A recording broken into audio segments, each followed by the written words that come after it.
샬롬. 오늘 7월 넷째 주일, 7월 마지막 주일입니다.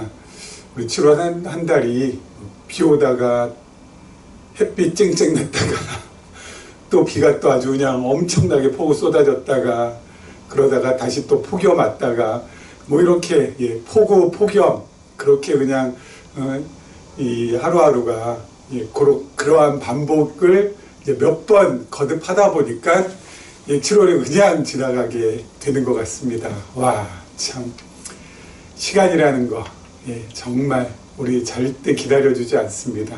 이 빠른 시간의 흐름 속에서 여러분 하나님의 말씀 정말 배우는 거 이것만큼은 사시사철 어느 때나 가장 우선순위에 놔야 될 것이 아닌가 라는 생각을 다시 한번 하게 되고요. 이렇게 무더운 날씨, 이 폭우와 폭염이 교차되는 정말 이 아찔아찔한 이 날씨, 아마 한 보름 정도 지나면은 이제 우리 선선한 우리 가을을 향하여서 아마 갈 것입니다. 조금만 더 잘 지금까지 견디셨으니까 조금만 더 버티시면은 또 한 달 금방 가는 거 무섭지 않습니까? 보름 정도야 뭐 눈 깜짝할 사이 또 가겠죠. 그러면은 선선한 가을 오고 뭐 그러다 보면 또 추수감사절 되는 거고요. 또 추수감사절 지나면은 우리 성탄절 되고 성탄절 오면은 새해 복 많이 받으세요 하고 새해 인사 또 나누게 될 것입니다. 이렇게 또 우리 곁에 머물던 2024년이 떠나가게 될 것입니다. 우리 빠르게 흐르는 이 시간 속에서 우리 하나님의 말씀을 배우고 또 그 배운 말씀을 통하여서 다시 한번 하나님 앞에 더 가까이 가는 것, 우리 이거 부단히 매일매일 우리가 감사함으로 나가야 될 일이 아닌가 싶습니다. 우리 지난 시간에서 계속해서 우리 창세기 말씀 우리가 확인하고 있는데요. 우리 창세기를 비롯한 우리 성경 말씀은 그 정말 무수히 많이 등장하는 인물들이 있고요. 그리고 또 정말 여러 가지 헤아릴 수 없는 사건들이 있고요. 그리고 또 수천 년 동안 이어져 내려오는 그 역사와 그 배경들이 있습니다. 그렇죠? 인물들도 엄청 많고 사건들도 엄청 많고 역사적인 배경도 어때요? 그냥 정신없이 그 배경들이 또 지나갑니다. 그렇기 때문에 성경을 단 하나의 주제, 단 하나의 흐름, 단 하나의 맥락으로 우리가 바라본다는 것은 거의 불가능한 일입니다. 그렇죠? 왜요? 성경은 너무 다양하니까. 그렇죠? 그 다양성 속에서 하나의 맥락, 또 하나의 통일된 주제, 여러분 찾아낸다라는 것은 여러분 거의 이거는 불가능 속에 불가능한 일입니다. 수천 년 동안, 지난 2000년 동안 기독교 신학자들이 꿈꿔왔던 일이기도 하죠. 왜요?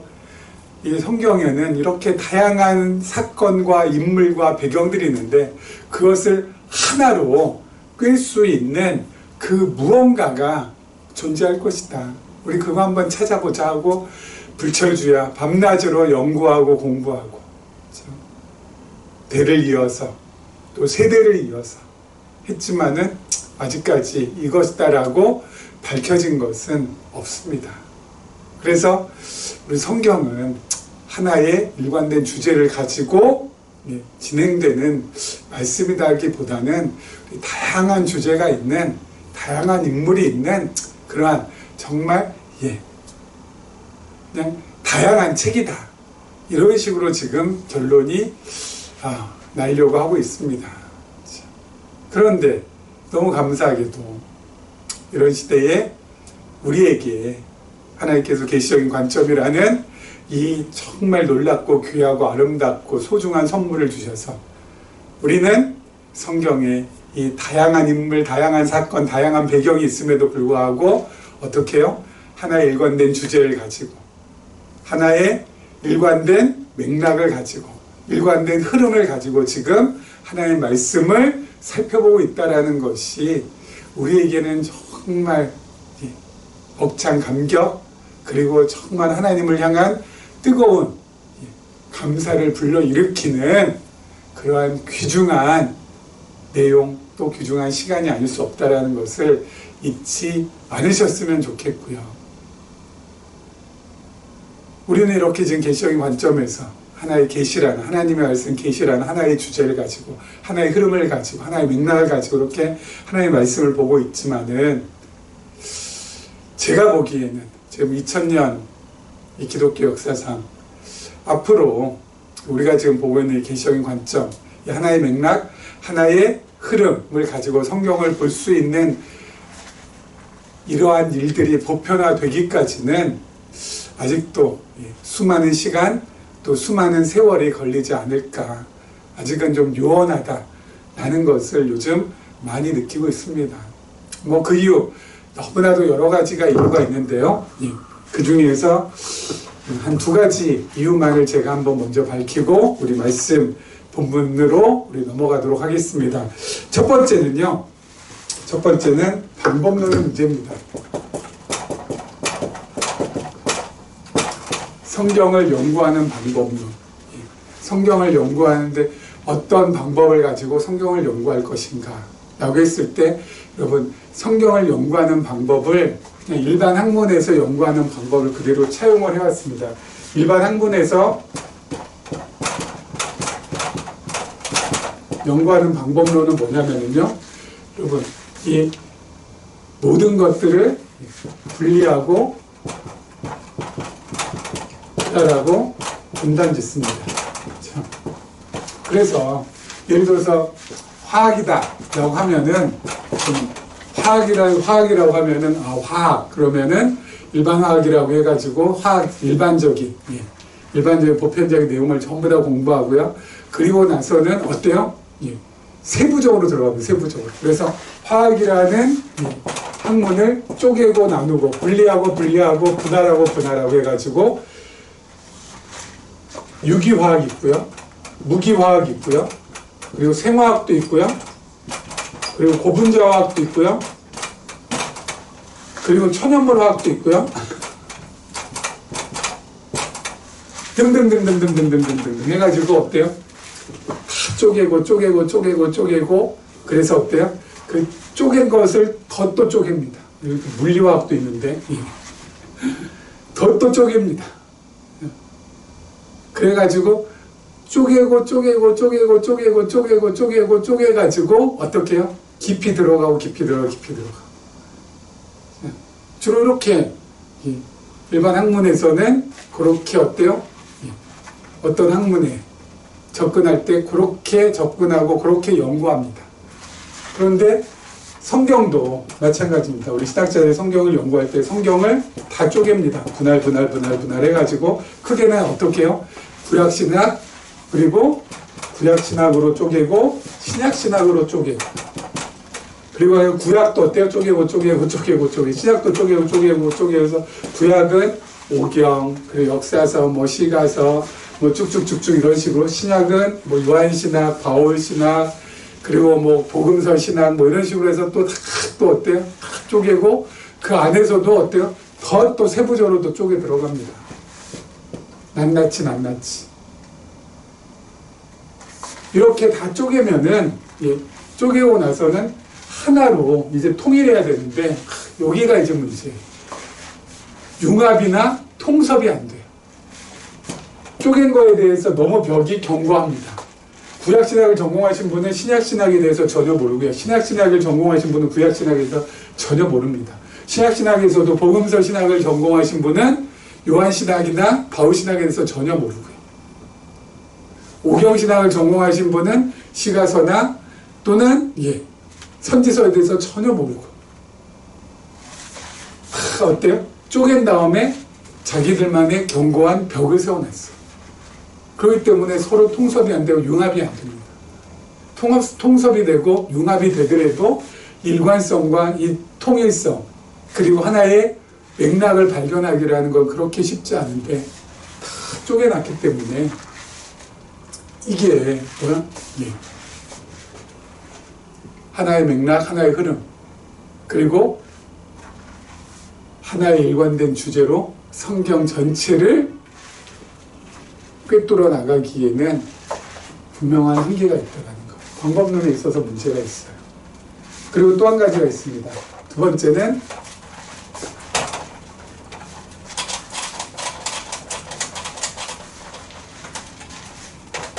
번째는 신학과 목회가 분리가 되어 있습니다.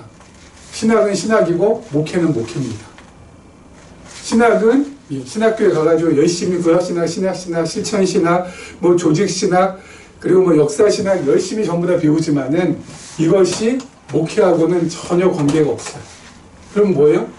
목회는 목회 현장에 나와서 선배들이 했던 걸 그대로 이어받아서 선배들이 했던 걸 그대로 이어받는다는 건 뭐예요? 뭡니까? 꽁 잡는 게 매라고 수단과 방법 가리지 않고 사람 모으는 것, 어떻게 하면 사람을 잘 모을 수 있을까라는 그 테크닉, 그 기술을 선배 목회자로부터 어때요? 전수받는 겁니다. 7, 80년대 우리나라 사람들 잘 모이게 하기 위해서 기도원 운동이 있었고요. 신비주의 운동이 있었기 때문에 그때는 전부 다 어때요? 신학교 졸업한 다음에는 기도원으로 그냥 들어가서 어떻게 하면 사람들 모을까. 그리고 80년대, 90년대 넘어와서는 이제 경배와 찬양. 경배와 찬양하니까 사람들이 모이더라 해서 또 여기에 또 정신없이 2000년에 넘으면서 뭐 제자훈련 하니까 사람들 모이더라 해가지고 또 제자훈련. 지금 2020년대 뭐예요? 다 혼합이 됐죠. 신비주의도. 그리고 그러니까 이 신비주의 운동도 있고, 그리고 또 은사주의 운동도 있고, 율법주의 운동도 있고, 지금은 아주 전부 다 어때요? 다 혼합이 되어 있습니다. 이거 단절이 되어 있어요. 그럼 신학과 목회는 늘 긴밀하게 연결이 되어 있어야 됩니다. 그렇죠? 신학과 목회는 단절이 아니라 연결이 되어 있어야죠. 근데 이 신학과 목회가 지금 단절된 가장 큰 이유 중에 하나는 바로 뭐냐면은 이 목회 현장에서 이론적인 뒷받침을 해주기 위해서 신학이 존재하는 겁니다. 기도원 운동할 때는 기도원 운동이 왜 중요한지에 대해서 이론적인 백그라운드를 제공해줘야 되고, 경배와 찬양할 때 경배와 찬양이 왜 중요한지에 대한 이론적인 백그라운드를 공급해줘야 되고, 제자훈련할 때는 제자훈련이 왜 중요한지에 대한 신학적인 백그라운드를 또 제공해줘야 하기 때문에 이 목회 현장에서 어때요? 일어난 일들을 이 신학이 뒷받침해주는 역할. 그렇기 때문에 이 신학에서 어때요? 성경을 진지하게 연구하고 공부하고 또 그것이 목회 현장에 어떻게 하면 접목시킬까, 이거에 대한 생각을 못한다는 거죠.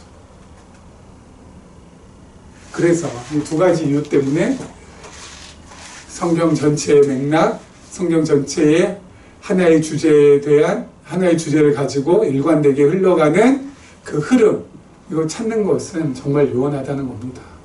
그렇죠? 앞으로 얼마나 더 시간이 흐를지 모르겠어요. 근데 요즘 저 되게 희망적인 건 뭐냐면 다음 세대들인데, 다음 세대. MZ세대라고 해야 되나요?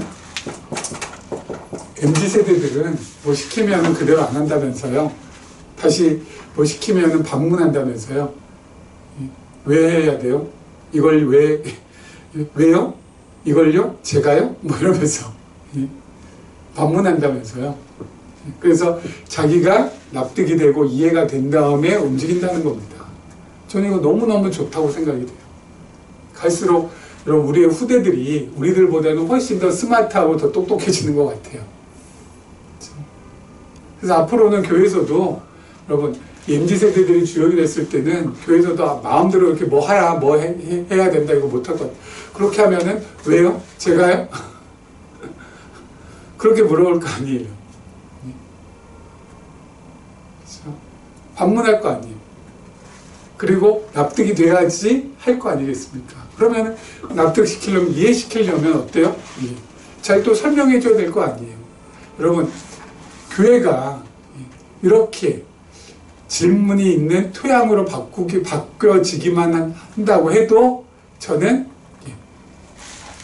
하나의 주제, 하나의 흐름, 하나의 맥락으로 하나님의 말씀을 볼 수 있는 이 놀라운 일들이 보편화되는 데 있어서는 너무 중요하다고 생각이 듭니다.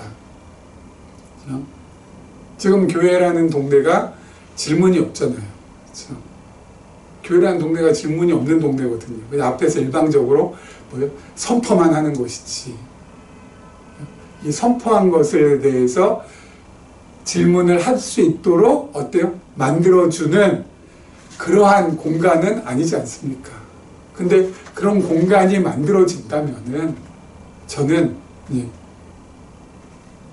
가능성이 있다고 생각이 된다고요. 그렇죠? 납득을 시켜야 되는데, 성경을 가지고 납득을 시켜야 되는데, 성경을 가지고 납득을 시키려면 제일 중요한 게 뭐겠어요?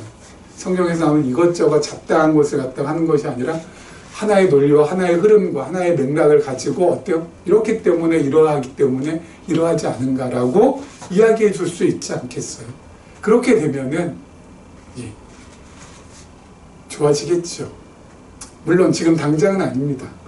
그래서 앞으로 조금씩 많은 기대를 제 개인적으로 하고 있습니다. 자, 우리 지난 시간에 이어서 계속해서 우리 한번 보도록 하죠. 우리 10절부터 이제 봐야죠. 10절부터 오늘 조금 말씀이 좀 깁니다. 10절부터 20절 말씀까지 한번 보겠습니다. 여인이 날마다 요셉에게 청하였으나 요셉이 듣지 아니하여 동침하지 아니할 뿐더러 함께 있지도 아니하니라. 그러할 때에 요셉이 그의 일을 하러 그 집에 들어갔더니 그 집 사람들은 하나도 거기에 없었더라. 그 여인이 그의 옷을 잡고 이르되 나와 동침하자. 그러나 요셉이 자기 옷을 그 여인의 손에 버려두고 밖으로 나가매 그 여인이 요셉이 그의 옷을 자기 손에 버려두고 도망하여 나감을 보고 그 여인의 집 사람들을 불러서 그들에게 이르되 보라 주인이 히브리 사람을 우리에게 데려다가 우리를 희롱하게 하는도다. 그가 나와 동침하고자 내게로 들어오므로 내가 크게 소리 질렀더니 그가 나의 소리 질러 부름을 듣고 그의 옷을 내게 버려두고 도망하여 나갔느니라 하고 그의 옷을 곁에 두고 자기 주인이 집으로 돌아오기를 기다려 이 말로 그에게 말하여 이르되 당신이 우리에게 데려온 히브리 종이 나를 희롱하려고 내게로 들어왔으므로 내가 소리질러 불렀더니 그가 자기 옷을 내게 버려두고 밖으로 도망하여 나갔나이다. 그의 주인이 자기 아내가 자기에게 이르기를 당신의 종이 내게 이같이 행하였다 하는 말을 듣고 심히 노한지라. 이에 요셉의 주인이 그를 잡아 옥에 가두니 그 옥은 왕의 죄수를 가두는 곳이었더라. 요셉이 옥에 갇혔으나. 자, 보디발의 아내가 요셉에게 아주 완전히 어때요? 누명을 뒤집어 씌웁니다. 요셉이 하지도 않는 일을. 어떻게 보면 요셉이 어때요? 이 주인을 위해서 자기 자신은 어때요? 정말 충성한 거 아니겠습니까? 그런데도 불구하고 결국 자신한테 돌아온 건 뭐예요? 누명 쓰는 거예요. 누명 쓰는 거. 나를 겁탈하려고 했다고 저 히브리 종이 누명을 쓰는 겁니다. 그 사실을 누구한테 알려요? 자기 남편 보디발에게 알려요. 여러분, 그 당시 지난 시간에 말씀드린 것처럼 종들은 물건 취급했다고 했잖아요. 사람이 아니었다고. 그야말로 종의 목숨은 파리 목숨하고 같았다고 했잖아요. 여러분, 지금 그 말을 들은 보디발이 어때요? 경노했습니다. 심히 노했다고 했습니다. 그러면 어때요? 저 자식 저거 잡아다가 쳐 죽여라 하면 어때요? 죽이면 되는 겁니다. 그렇잖아요. 크게 노했어요. 이 말을 듣고 보디발이 크게 노했어요. 경노했습니다. 저거 잡아다가 처형시켜 그러면 처형시키면 됩니다. 파리 목숨과도 같은 그런 종의 목숨 뭐 그리 대단하다고. 그렇죠? 죽이라고 하면 죽이면 됩니다. 여러분, 요셉이 제거됐다고, 요셉이 죽었다고 해서 그 집안이 망할까요? 보디발 장군이 뭡니까? 요셉 죽였다고 해서 벌을 받을까요? 아니요. 전혀 그렇지 않습니다. 무관합니다. 종 하나 없어진 건데 그게 뭐 크게 대수로울까요? 친위 대장인데. 그 당시 바로 왕의 그야말로 가장 측근 권력자 아닙니까? 요셉 목숨 아무것도 아닌데 그런데 죽이질 않아요. 희한하지 않습니까? 죽이지 않아요. 아니, 자기 부인을 겁탈하려고 했는데 당연히 어때요? 죽이고도 남음이 있죠. 그런데 죽이질 않아요. 너무 희한하죠. 죽이지 않습니다. 그리고 감옥에 들어갑니다. 감옥에 있는데 들어갔는데 그 감옥이 무슨 감옥이에요? 왕의 죄수들이 갇히는 감옥이에요. 여러분, 요셉이 지금 왕에게 무슨 이 범죄를 했습니까? 아니잖아요. 요셉은 요즘으로 치면 강간미수범입니다. 자범이에요. 여러분, 자범들은 자범들이 갇히는 감옥에 갇혀야지 자범이 왜 왕한테 죄를 저지른, 요즘으로 치면 정치범인가요? 아무튼 이 정치범이 갇히는 그 감옥에 왜 요셉이 들어가냐고요, 자범이. 예? 이거 좀 묘하지 않습니까? 묘하지 않아요? 왜 이럴까요?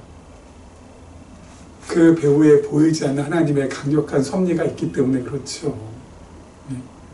여러분, 요셉의 꿈을 통하여서 요셉에게 약속하신 하나님의 약속이 아직 이루어지지 않았는데 요셉이 죽으면 됩니까? 안 됩니까? 요셉은 절대 지금 죽을 수 없는 존재예요. 무슨 일이 있든지 간에 하나님께서는 요셉을 반드시 살리셔야 됩니다. 그렇기 때문에 어때요? 살려주시는 거예요. 그럼 왜 왕의 감옥에 들어갑니까? 이 자범이? 왕의 감옥에 들어가야 누구를 만날 수 있어요? 술 맡은 관원장 만날 수 있고, 술 맡은 관원장의 꿈을 해석해 줄 수 있고, 그 해석을 통하여서 술 맡은 관원장이 나중에 풀려가 나서 복직이 된 다음에 바로가 이후에 꿈을 꾼 다음에 그 꿈을 그 누구도 해석하지 못할 때 술 맡은 관원장이 요셉 떠올릴 수 있고, 요셉이 바로의 꿈을 해석해 줘서 애굽의 총리까지 오르게 되는 거 아니겠습니까? 그래서 왕의 감옥에 갇히는 거예요. 자, 하나님의 섭리가 너무 신묘막측하지 않습니까? 그렇죠? 여러분, 그런데요, 중요한 건 요셉의 입장 한번 생각해 보자고요. 요셉의 입장. 요셉의 입장에서는 형들한테 팔려서 지금 종살이 하는 것만 해도 서러운데, 종살이 하면서도, 그 서러운 종살이 하면서도 어때요? 최선을 다했잖아요. 성실하게 맡은 바 일들 잘해서 보디발 장군의 집에 가정 총무까지 하잖아요. 그런데 그에게 포상이 주어지기는 커녕 어때요? 누명이 씌워지잖아요. 그래서 이제는 뭐예요? 종살이도 서러운데 이제는 더 서러운 옥살이까지 해야 되잖아요.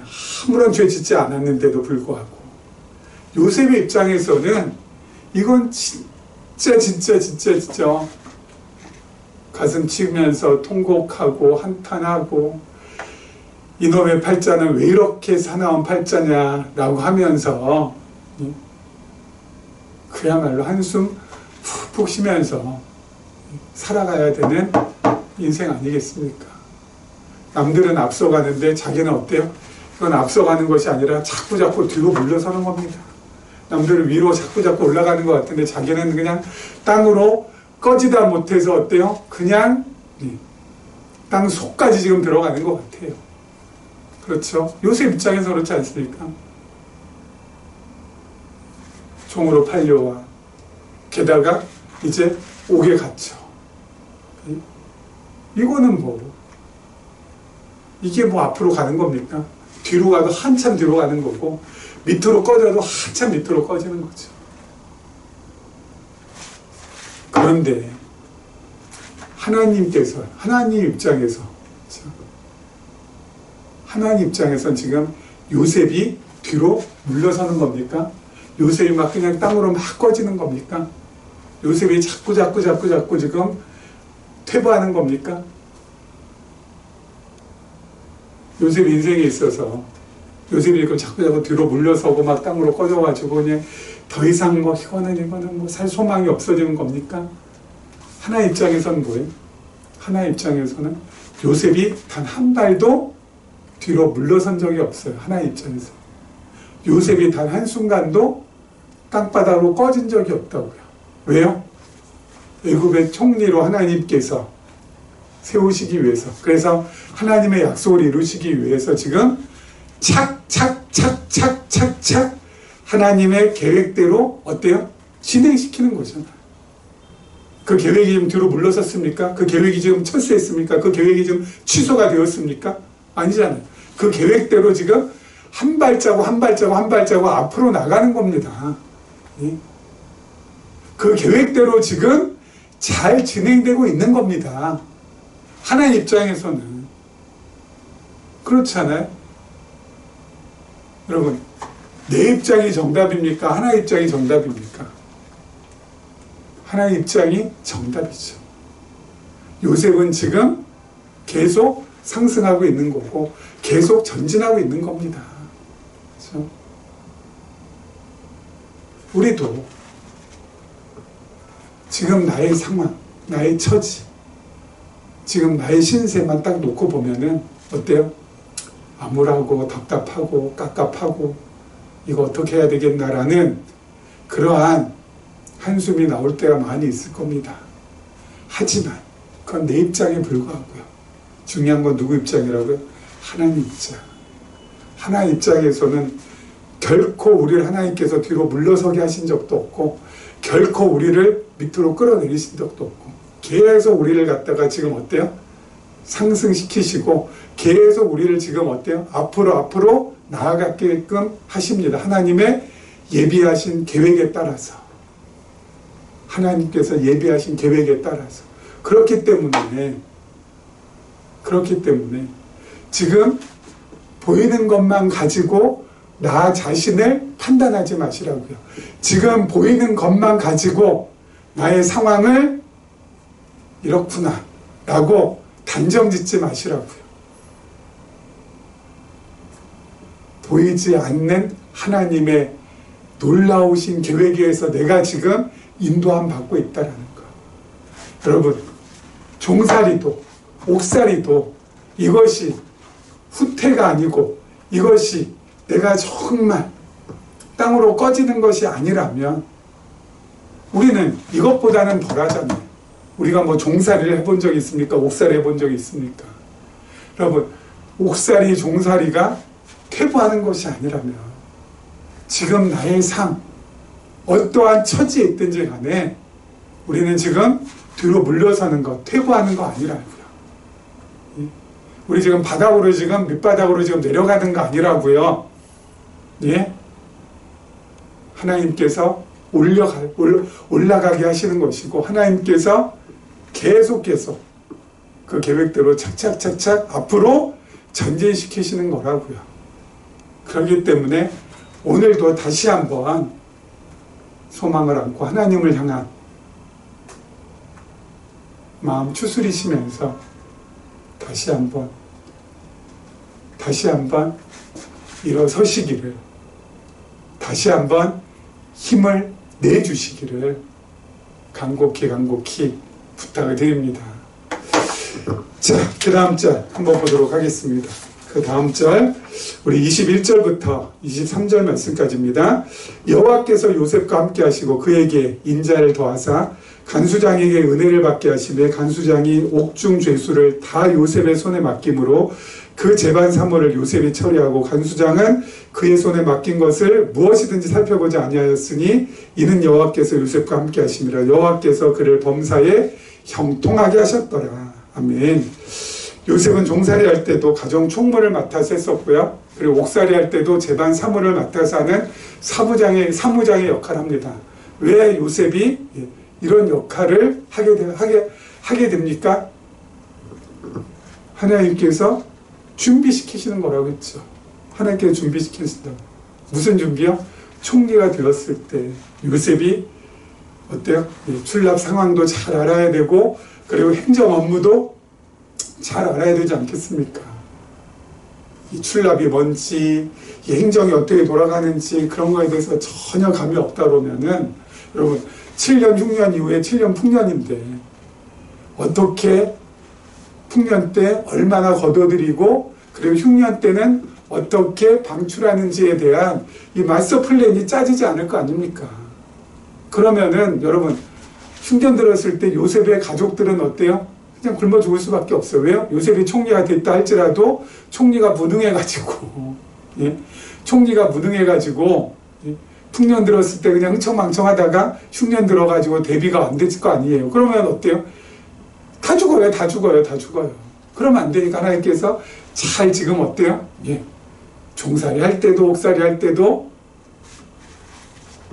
가정 총무로서 그 보디발 장군의 이 가정에 대한 모든 이 출납을 갖다가 어때요? 예.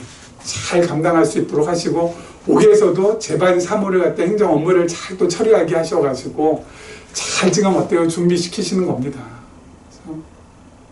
그래서 여러분 우리가 지금 여태까지 살아오면서 배운 것들, 경험한 것들 무의미하거나 무가치한 것이 아무것도 없어요. 다 쓸모있고 다 의미있고 다 가치 있는 것입니다. 무엇을 위해서요? 하나님 나라를 세워감에 있어서 하나님 나라 세워감에 있어서 다 유용하고 정말 소중한 거고 다 있어야 되는 것이라고요. 하나님 나라 세워가는 거에 있어서 저 같은 경우에도요. 고등학교 1학년, 2학년, 3학년 고등학교 1학년 때는 담임선생님이 생물선생님, 고2 때는 수학선생님, 그리고 고3 때는 역사선생님이었거든요. 이 세 분 선생님의 공통점이 있었습니다. 뭐냐면요. 앞뒤가 딱딱딱딱딱딱 들어맞아야 되시는 분들이었어요. 아무래도 과목이 그러니까. 생물도 수학도 그리고 역사도 앞뒤 딱딱 들어맞게 잘 설명을 해주셔가지고 수업 시간의 분위기 괜찮았습니다. 그리고 간결하고 감명하고 그리고 아주 일목요연하게 세 분 다 공통점이 그거였어요. 아마 그 영향을 그때는 몰랐죠. 담임선생님들 다 뭐라고 하면서 다 이렇게 싫어하고 뭐 귀찮게 하고 하니까 잔소리도 있으시고 하니까 그때는 참 힘들었는데 나중에 지금만 생각해 보니까 그 공통점이 바로 그거였어요. 아주 잘 그런 부분에 있어서 3년 동안 수업 시간을 통하여서 잘 배웠죠. 그게 또 저하고 또 잘 맞았고요. 저도 앞뒤가 딱딱 들어맞는 거 너무너무 좋아하고 그리고 간결하고 감명하고 일목요연하고 막 그냥 이렇게 그냥 나열하고 그냥 만연체로 그냥 그런 거 싫거든요. 그럼 대학 왔습니다. 대학에서도 그럼 어때요? 교수님들이 다 그랬어요. 공식으로 모든 걸 전부 다 해결했으니까. 공식으로 모든 걸 전부 다 해결되는 거니까. 그러니까 어때요? 척척척척척. 이렇게 어때요? 하나님께서 준비시켰어요, 저를. 그리고 나서 신학교에 가니까 어때요? 와, 이거는 뭐 너무 산만하고 방만한 거예요. 제 개인적으로. 너무 산만하고 방만하고. 저는 뭐 답안지 이렇게 이 서술하는 거 그냥 뭡니까 뭐 A4 두 장 되는 이 넓이의 답안지에 앞뒤로 그냥 빽빽 채워서 동기들은 적어내는데 저는 뭐 한 앞장 반 페이지 채우니까 더 이상 쓸 게 없더라고요. 1학년 1학기 중간고사 보는데 간명하게 간결하게 일목요연하게 딱 쓰고 나왔더니 점수가 생각만큼 안 나오더라고요. 그때부터 방황이 시작되는지 모르겠습니다만은 그런 다음에 이런 스타일로 성경을 함께 연구하기 시작하니까 저와 또 같은 스타일의 사람들이 모여들기 시작했고 그렇게 해서 계시적인 관점이라는 것이 나오게 된 거죠. 계시적인 관점, 여러분 간결하고 감명하고 일목요연하고 앞뒤 딱딱 들어맞고 버릴 게 없어요. 지금 하나님 나라 세워가는데 다 필요하니까 직장 생활도 하게 하시고 사업장도 하게 하시고 사업도 하게 하시고 인간관계도 이렇게 저렇게 맺게도 하시고 끊어지게도 하시고 다 필요하니까 버릴 거 하나도 없다는 거죠. 하나님 나라 세워가는 데 있어서는 다 필요하니까.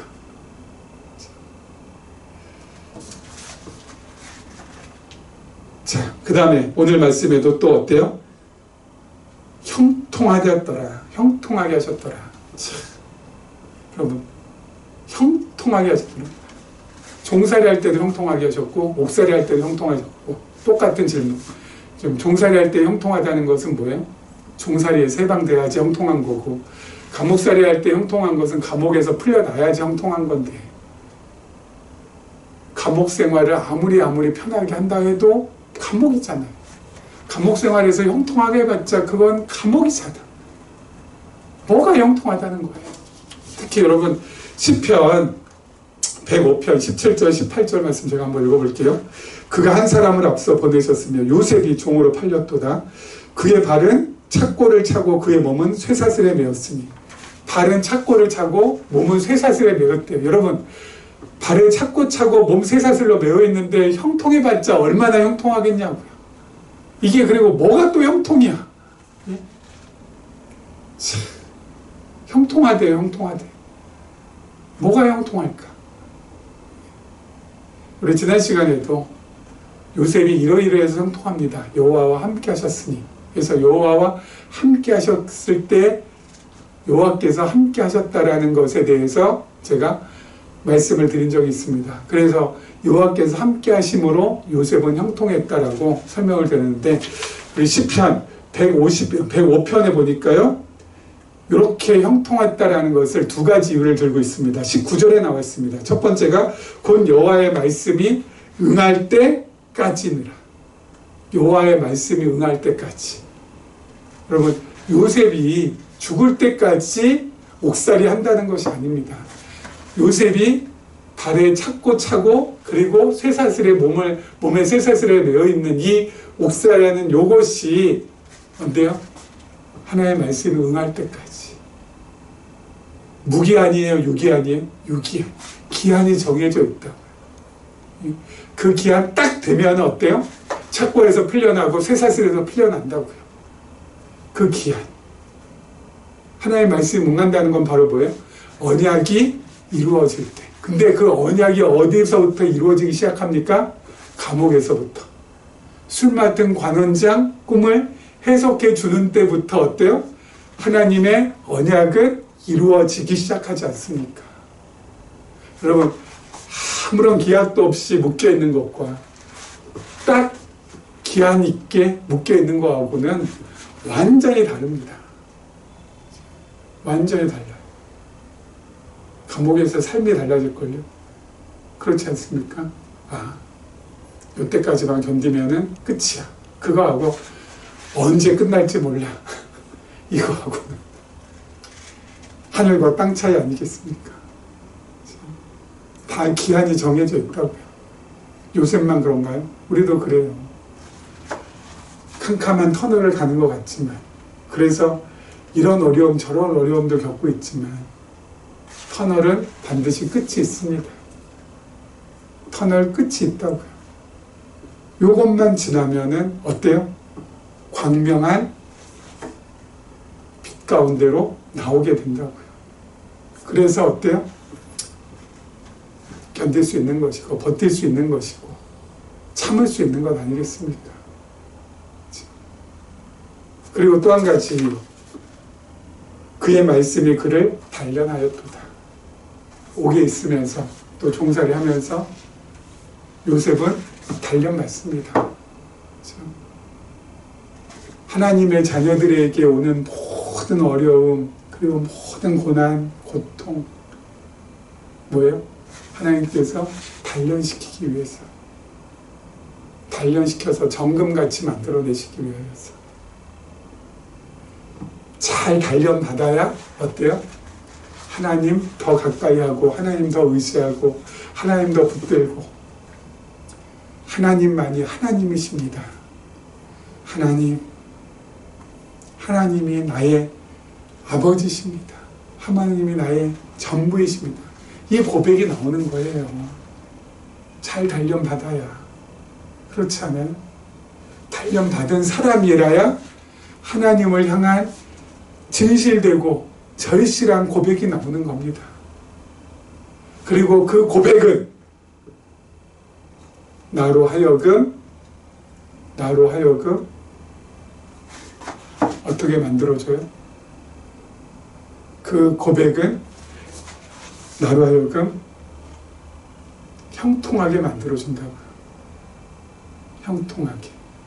그 고백을 할 줄 아는 사람이 형통한 사람. 그 고백을 할 줄 아는 사람이 진짜 형통한 사람이에요. 그 고백을 모르는 사람. 단련받지 않고 그냥 맹맹하게 지나가서 단련도 없이 고백도 없이 그렇게 지내는 사람, 불통인 사람. 그렇죠? 참된 형통이라는 것은 다른 게 있는 게 아닙니다. 하나님을 향한 진실된 고백, 하나님이 나의 하나님, 하나님이 전부이십니다. 하나님만이 하나님이십니다. 나는 아무것도 아닙니다. 나는 무익한 종입니다. 하나님, 나를 하나님의 뜻대로 이끌어 주시옵소서. 낮추시면 낮게 살겠고, 높이시면 높게 살겠고, 가난하게 하시면 가난하게 살겠고, 부욕해 하시면 부욕해 살겠습니다.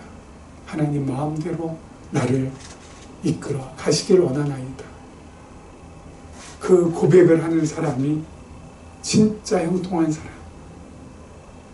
요셉이 바로 그와 같은 사람. 7월이 이제 저물어 갑니다. 다음 주면 8월입니다. 사랑하는 여러분, 이러한 진실되고 절절한 고백을 하나님 앞에 올려드리면서 이 여름의 끝을 향해 함께 달려가길 주님의 이름으로 축원합니다.